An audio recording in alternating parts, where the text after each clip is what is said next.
दोस्तों, आमिर खान के बेटे जुनैद खान की debut film Siddharth P Malhotra द्वारा निर्देशित महाराज, जिसके रिलीज पर बैन लगा दिया गया था, आखिरकार नेटफ्लिक्स ने इसे रिलीज कर दिया है। फिल्म उन सत्य घटनाओं पर आधारित है जिसके कारण सन 1862 में महाराज मानहानि केस पर बॉम्बे सर्वोच्च न्यायालय में बहस हुई थी। फिल्म में महाराज का रोल प्ले कर रहे जयदीप अहलवाल और जुनैद की जबरदस्त परफॉर्मेंस तो देखते ही बनती है। तो दोस्तों, और देरी ना करते हुए फिल्म की कहानी की तरफ बढ़ते हैं। शुरू करते हैं महाराज।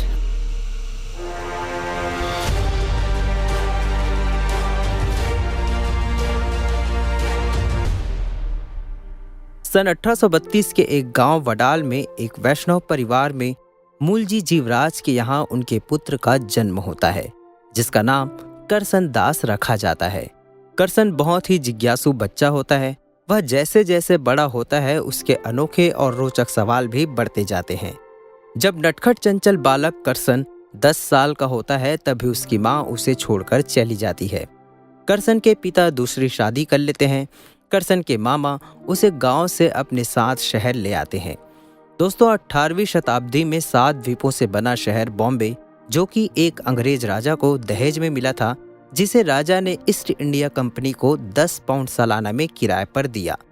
उस वक्त बॉम्बे एक बंदरगाह, जो कि गुजराती वैष्णव कपड़ा व्यापारियों का गढ़ था, जहां वैष्णव की 7 हवेली थी, जिसमें से एक कालबा देवी मंदिर के बीचों बीच मोटी हवेली थी, जहां हुकूमत तो अंग्रेजों की थी, पर माना जाता था जेजे को, जो कि हवेली के मुख्य महाराज थे।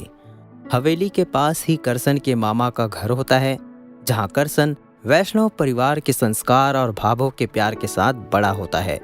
और फिर एंट्री होती है युवा करसन अर्थात फिल्म के हीरो जुनैद की। करसन एक रास्त गुफ्तार नामक अखबार में लेख लिखता है।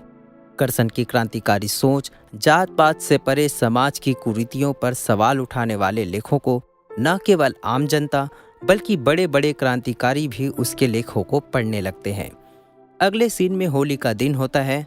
जब करसन मंदिर की ओर जाता है तभी उसकी मुलाकात उसकी होने वाली मंगेतर किशोरी यानी शालिनी पांडे से होती है। दोनों के बीच थोड़ी देर रोमांटिक बातें होने के बाद एंट्री होती है फिल्म के दूसरे किरदार जेजे अर्थात महाराज की। दोस्तों, जयदीप अहलवाल अपने वर्सटाइल एक्टिंग के लिए जाने जाते हैं। महाराज के रोल में भी वे काफी दमदार लग रहे हैं। सबसे पहले महाराज मंदिर में कृष्ण लला को रंग लगाते हैं और फिर नाच गाने के साथ होली का उत्सव मनाया जाता है। गाने के अंत में महाराज किशोरी के सीने में गुलाल लगा देते हैं, जिसे महाराज के चरण सेवा का अवसर माना जाता है। इसके बाद किशोरी महाराज के शयन कक्ष में चली जाती है, जहां महाराज उसका इंतजार करते रहते हैं। इधर करसन किशोरी को ढूंढते हुए महाराज के कक्ष के बाहर तक पहुंचता है, जहां पहले से ही लोग चरण सेवा का दृश्य खिड़की से देखते रहते हैं। जब करसन खिड़की से कक्ष के अंदर देखता है तो वह आश्चर्य से जोर से चिल्लाता है, क्योंकि कक्ष के अंदर चरण सेवा के नाम पर जेजे किशोरी के साथ जिस्माना हरकतें करता है। करसन जल्दी से दरवाजा खोलकर कक्ष के अंदर प्रवेश कर ऐसा होने से रोकता है और किशोरी से वापस चलने को कहता है। करसन के गुस्सा करने पर महाराज कहते हैं कि ये चरण सेवा बरसों से चली आ रही परंपरा है। वह किशोरी से भी कहते हैं यदि वह जाना चाहे तो जा सकती है, पर किशोरी जाने से मना कर देती है। करसन को इस बात से बहुत बुरा लगता है और वह गुस्सा होकर वहां से चला जाता है। घर आकर करसन बहुत रोता है।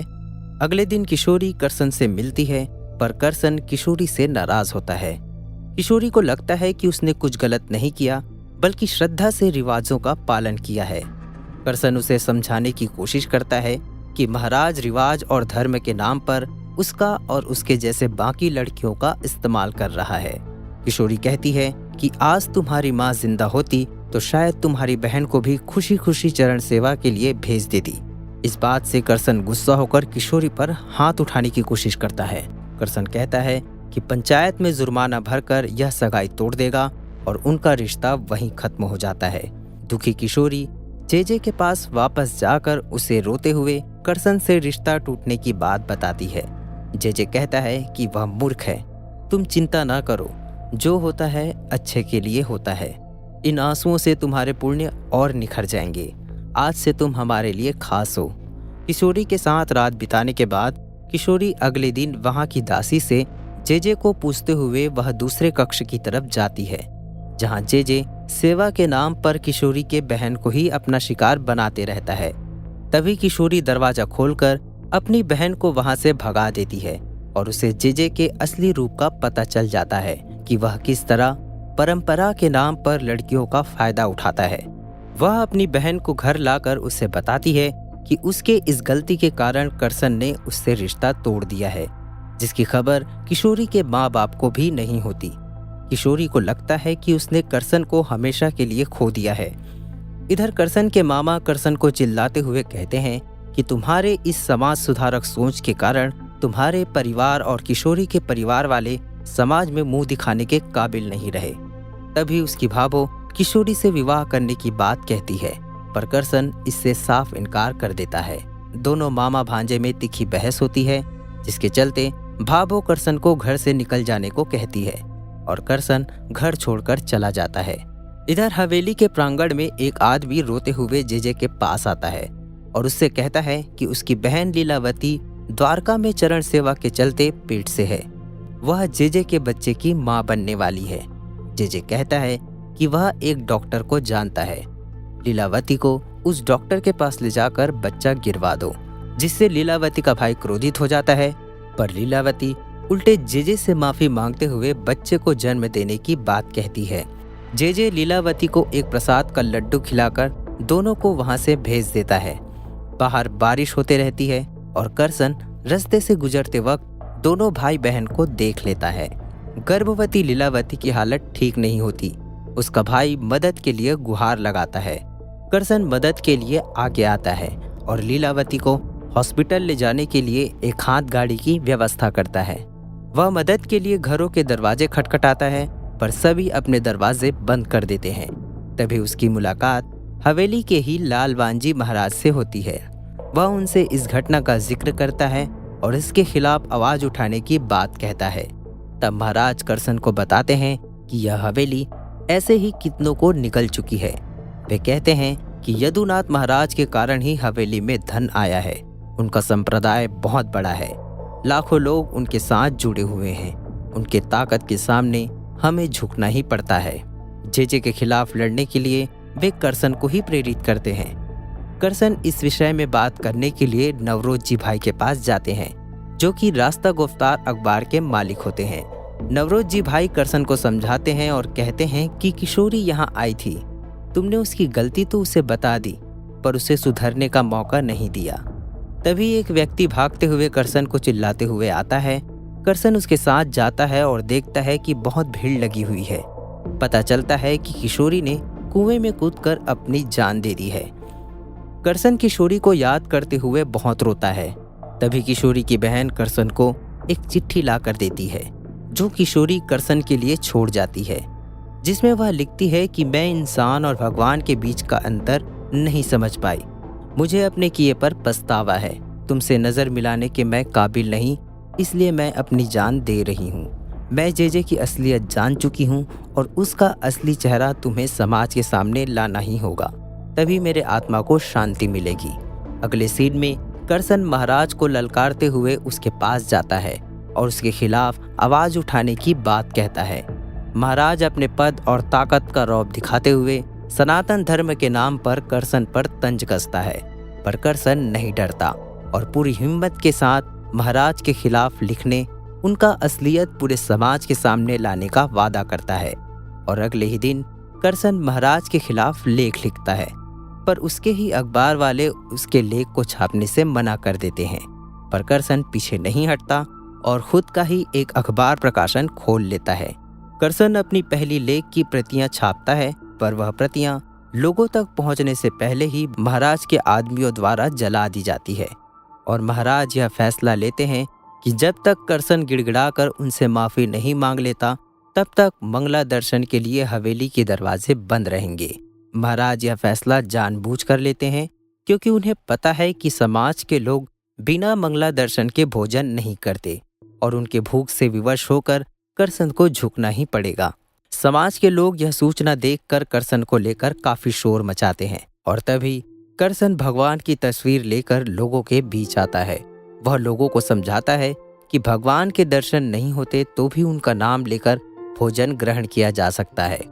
यदि जेजे को मुझसे समस्या है तो मेरे लिए हवेली के द्वार बंद कर दे। इसमें आप सबको भला क्यों शामिल किया? और भगवान तो हर जगह है, तो हम इस भगवान की पूजा क्यों नहीं कर सकते? तभी भीड़ के बीच से विराज यानी शार्वरी वाघ की एंट्री होती है। वह करसन का सपोर्ट करते हुए उसके द्वारा लाए श्री जी की ही पूजा करने की बात कहती है। लालवान जी महाराज भी करसन को ही श्री जी का आरती करने को कहते हैं और फिर सभी लोग मिलकर हवेली के बाहर ही श्री जी के तस्वीर की पूजा आरती करते हैं। अगले सीन में विराज काम मांगने के लिए करसन के दफ्तर आ जाती है, पर करसन बिना पगार के काम देने की शर्त रखता है। विराज मान जाती है और ड्यूटी ज्वाइन कर लेती है। इधर जेजे करसन के पिता को बुलाकर करसन के बारे में बताता है कि वो कैसे हवेली की परंपरा को भंग कर रहा है। यदि वह नहीं रुका तो हवेली के परंपरा को बनाए रखने के लिए उसे खत्म भी कर सकता है। करसन के पिता उसके दफ्तर पहुंच जाते हैं और जेजे से माफी मांगने को कहते हैं। यदि उसने ऐसा नहीं किया तो बाप बेटे का रिश्ता खत्म हो जाएगा। ऐसा कहकर वे वहां से चले जाते हैं। करसन विराज को बताता है कि उससे सभी रिश्ते धीरे धीरे करके टूटते जा रहे हैं। तभी विराज कहती है कि वह शुरू से ही करसन को पसंद करती है और किशोरी के बारे में जानने के बावजूद उससे शादी करना चाहती है, पर फिलहाल करसन अपने लक्ष्य से भटकना नहीं चाहता और वह इस बात को टाल देता है। इसके बाद एक बढ़िया गाना चलता है जिसमें विराज करसन के साथ एक हैप्पी मैरिज लाइफ बिताने का सपना देखती है। गाना खत्म होने के बाद एक सीन आता है जिसमें करसन बड़े ही चालाकी से अपने अखबार को बाजार तक पहुंचाता है और आखिरकार उसके लेख जन जन तक पहुंच ही जाता है। यह बात जेजे तक पहुंचती है और वह बड़े ही शांत दिमाग से करसन पर सीधे वार करने के बजाय कोर्ट में करसन के खिलाफ 50,000 का मानहानि का केस कर देता है। करसन के पास ना तो जेजे के खिलाफ कोई सबूत, कोई गवाही नहीं होता और ना ही खोने के लिए कुछ होता है। वह कहता है अगर केस हार भी गया तो वह जेल में ही जेजे के खिलाफ लिखेगा। तभी दफ्तर में भाटिया समाज के लोग आते हैं जो जेजे के खिलाफ गवाही देने के लिए तैयार होते हैं। अगले दिन करसन जेजे के पास अपने वकील को लेकर आता है और वह बताता है कि वह केस लड़ने को तैयार है। इधर जेजे भी अपने फैसले पर अडिग होता है, परंतु करसन की परेशानी तब बढ़ जाती है जब जेजे के धमकी से भाटिया समाज के लोग गवाही देने से मना कर देते हैं। जेजे इस बारे में लेख लिखने के लिए जा ही रहा होता है, तभी वह देखता है कि जेजे के आदमी उसके प्रेस पर आग लगा देते हैं, जिससे करसन और विराज बहुत दुखी और परेशान हो जाते हैं। अगले सीन पर हवेली की फौजी तेजपाल के घर करसन से मिलने आती है और उसे एक पता देती, कहती है इस पते में तुम्हें जेजे के खिलाफ एक गवाही मिल जाएगा। करसन और विराज बताए हुए पते को ढूंढते हुए एक झोपड़ी पर पहुंच जाते हैं। वहां उसे वही भाई और बहन मिलते हैं जो पिछले बार उसे रास्ते से गुजरते वक्त वो लड़की जो गर्भवती थी और उसका भाई जो मदद के लिए गुहार लगा रहा था। वह अपना परिचय देते हुए बताते हैं कि उस रात 2 लोग आए और हमें हवेली के अंदर ले गए, जहां हवेली के फौजी ने लीलावती को नमक पानी पिलाकर उल्टी करवाई, क्योंकि जेजे ने बच्चा गिराने के लिए लीलावती को धतूरे का लड्डू खिलाया होता है। हवेली की फौजी अपने दायरे में रहते हुए जेजे के खिलाफ इस लड़ाई में करसन के साथ होती है। सुनवाई में वक्त होने की वजह से उन भाई बहनों को जो जेजे के खिलाफ एकमात्र गवाही होते हैं, उन्हें किसी सुरक्षित जगह ले जाया जाता है। तभी दोस्तों मन को प्रफुल्लित कर देने वाला सोनू निगम की आवाज में एक बहुत ही सुंदर कृष्ण भजन चलता है। कृष्ण जी की कृपा से करसन पहले जिस अखबार में काम करता था, अब उसी प्रेस में उसके लेख छापने की अनुमति उसे मिल जाती है। कहानी आगे बढ़ती है और करसन को जेजे के पर्सनल डॉक्टर की एक चिट्ठी मिलती है। अगले सीन में जेजे करसन को अपने कक्ष में बुलाता है और कहता है कि अभी वह अकेले में भी उससे माफी मांग लेगा तो वह केस वापस ले लेगा। पर करसन तो करसन है, वो भला कहाँ झुकने वाला। वह जेजे का यह प्रस्ताव ठुकरा देता है। पर करसन की परेशानी तब और बढ़ जाती है जब वह गर्भवती लीलावती को जेजे के कक्ष में देखता है। जेजे कहता है कि उसने कल सुबह ही अपने ही खास नौकर के साथ उसका विवाह कराकर उसके बच्चे को उसके पिता का नाम दे दिया है। उसके भाई के बारे में पूछे जाने पर जे कोई उचित जवाब नहीं देता। अब करसन के पास केस लड़ने के लिए ना तो कोई गवाह होता है और ना ही कोई सबूत, और आ जाता है सुनवाई का दिन। जे अपने पूरे ठाट बाट और समाज के लोगों द्वारा किए गए भव्य स्वागत के साथ कोर्ट में प्रवेश करता है।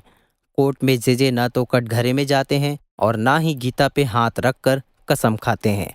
वह अपने ही मंगाए शाही कुर्सी में बैठकर बातें करते हैं। वकीलों के समझाने के बाद जे गीता की कसम खाता है और कार्यवाही शुरू की जाती है। कटघरे में सबसे पहले जे के पर्सनल डॉक्टर को बुलाया जाता है, जो इस बात का खुलासा करता है कि जे एक गुप्त रोग जिसे सिफिलिस कहा जाता है से ग्रसित होता है। डॉक्टर बताते हैं कि यह रोग एक से ज्यादा महिलाओं से संबंध बनाने के कारण होता है। डॉक्टर जे को ऐसा करने से मना भी किया होता है। डॉक्टर बताते हैं कि कुछ स्त्रियों को उन्होंने उनके पास गर्भपात कराने के लिए भी भेजा था, पर डॉक्टर ने उन्हें वापस भेज दिया। वकील द्वारा जे से इस बारे में पूछे जाने पर वह इन बातों को घुमाकर डॉक्टर को गलत साबित करने की कोशिश करता है। फिर कटघरे में जे के खास नौकर को बुलाया जाता है, जिसकी शादी उसने गर्भवती महिला लीलावती से कराई होती है। वह कहता है कि लीलावती से मेरी शादी 7 महीने पहले से ही हो गई थी। उसके पेट में जो बच्चा पल रहा है वह भी मेरा ही है। करसन का वकील अदालत को यह बात बताता है कि यह झूठ बोल रहा है। लीलावती का रेप किया गया था और उसकी शादी जबरदस्ती इस नौकर से कराई गई थी। तभी जे वकील को डराता है कि सोच समझ कर बोलो, बाहर हजारों की संख्या में उसके भक्त खड़े हैं। यदि उन्हें पता चला कि उनके भगवान पर लांछन लगाया जा रहा है तो वह उसे छोड़ेंगे नहीं। एक व्यक्ति कोर्ट में चल रही मुख्य बातों को बाहर खड़े जे के भक्तों को बताते जाता है। अब कटघरे में करसन को बुलाया जाता है।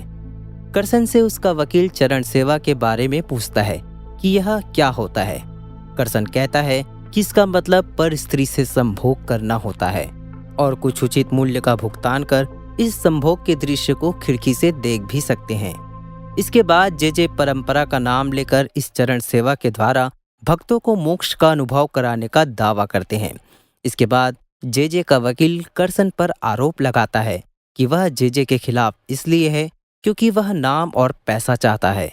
करसन फिर अदालत को अपने बारे में, अपने कर्तव्य और उद्देश्यों के बारे में विस्तार पूर्वक से बताता है। ऐसा कहीं भी नहीं लिखा है कि स्त्री को शादी से पहले किसी महाराज के पास सौंपा जाए। इस बीच जे और करसन के बीच बहस होती है। करसन कहता है ये लोग सीधे साधे अनपढ़ हैं और आप ज्ञानी होकर इनके भोलेपन का गलत फायदा उठाते हैं। करसन अदालत के साथ साथ वहां बैठे समाज के लोगों को भी सही और गलत के भेद के बारे में बताता है और कहता है यदि इसके बावजूद इस लड़ाई में मेरा कोई साथ नहीं देता तो मैं अकेले ही लड़ाई जारी रखूंगा। तभी करसन की भावो आगे आकर करसन के साथ आने की हामी भरती है। धीरे धीरे कोर्ट में बैठी सभी महिलाएं जे के खिलाफ गवाही देने के लिए आगे आती हैं। महिलाओं के साथ साथ पुरुष भी अपनी बहू बेटी के साथ जे के खिलाफ आगे आते हैं और आखिरकार कोर्ट करसन को महाराज के मानहानि के केस से बरी कर देती है और जे के खिलाफ क्रिमिनल चार्ज लगाने के बारे में विचार करती है। जे कोर्ट से बाहर आता है, पर इस बार लोगों के आंखों में श्रद्धा नहीं बल्कि क्रोध होता है। दोस्तों, इस लड़ाई के कारण चरण सेवा जैसी प्रथाएं बंद हुई और साबित हुआ कि कानून से ऊपर कोई महाराज नहीं। आज हम जिस स्वच्छ समाज में रह रहे हैं वह करसन दास जैसे समाज सुधारकों की वजह से ही है। दोस्तों, मैं न्यूज़ तो ज़्यादा देखता नहीं, पर पूरी फिल्म देखने के बाद मुझे ये समझ नहीं आया कि इस फिल्म के रिलीज पर क्यों आपत्ति जताई गई थी। यदि आपको पता हो तो प्लीज़ नीचे कमेंट बॉक्स पर ज़रूर बताएं। यदि आपको हमारी ये एक्सप्लेनेशन पसंद आई हो तो वीडियो को लाइक और चैनल को सब्सक्राइब करना ना भूलें। तब तक के लिए धन्यवाद। फिर मिलेंगे एक और नए फिल्म की कहानी के साथ।